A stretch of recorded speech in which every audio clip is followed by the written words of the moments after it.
Does this sound familiar to anybody besides me?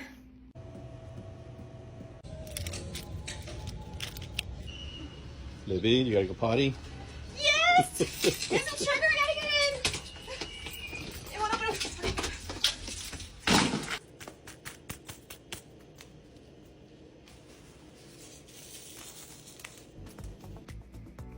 Okay, let's get real.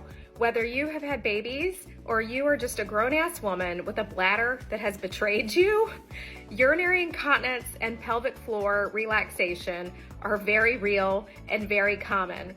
But it is absolutely not normal, and it is not something you have to live with. There is absolutely nothing normal about leaking and peeing on yourself when you have to cough, laugh, sneeze, you're trying to work out, you're trying to play with your kids or your grandkids, or maybe it's just when you hear the keys when you want to enter your house when you get home from going to the grocery store.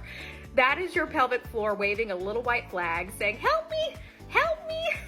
And it's annoying, is it not? And let me guess, many of you have probably mentioned something to your doctor about this and you've been told, oh, it's normal after having a baby or it's normal as you get older.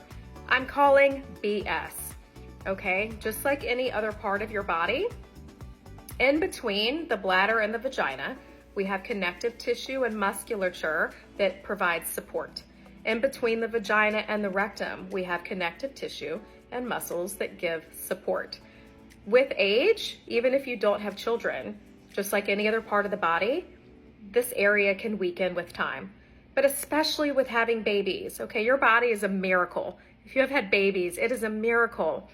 But our pelvic floor stretches, those muscles stretch, the ligaments stretch, everything stretches. This is why things aren't the same after having a baby. You know what I'm talking about, okay? Enter pelvic floor physical therapy. You guys, these are licensed and trained therapists who help specifically with strengthening the pelvic floor. And women, let me guess, you had no clue, right? No one ever told you about that. Again, this is what I'm here for. Okay, yes, Kegels, but better and way more in depth than that, than what you can imagine. You can talk to your doctor about this and they can provide a referral to a pelvic floor physical therapist in your area. If you don't get a positive response from them, I want to encourage you, look in your community. Go find the therapists that are there. I promise you they're there. You can walk into their office building. You can ask for more information. You can also bring that back to your doctor. You might need a referral if you're looking for this to be paid for by your insurance company. However, if you are able and or willing to pay out of pocket, you may not need a referral. It may be something you can pursue on your own. And stay tuned. I will provide a document with some exercises that you can do on your own at home, similar to pelvic PT. However, if you're not sure that you're doing those exercises correctly, or if they're making a difference, even more reason, go see a pelvic floor physical therapist, even if it's for a period of time, because they can teach you these exercises and they can ensure that you're doing them correctly so they will be effective. That's huge. Okay, so I hope this information is helpful.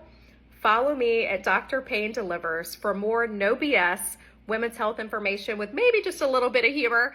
And please tag someone that pees when they cough, laugh, or sneeze. Y'all, we're in this together. This is Dr. Payne at your cervix. Bye.